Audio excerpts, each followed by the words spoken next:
So we partnered with NextGen a couple of years ago to really give us a tool that is the most effective when it comes to instructional response.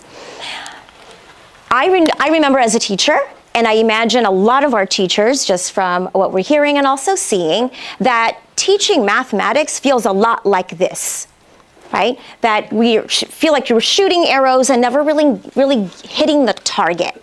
And one of the things we know that's critical in terms of guiding our work in math instruction are our assessments.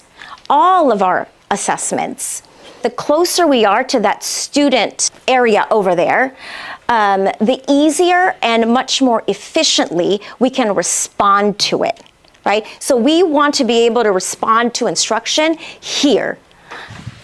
The further away we get to that, it's much more difficult. And when we're talking about mathematics, which is a moving train, it's much more difficult to do that.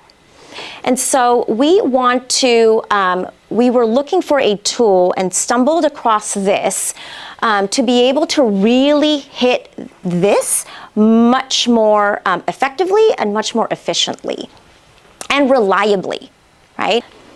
And so NextGen is a tool that we found to be able to do that.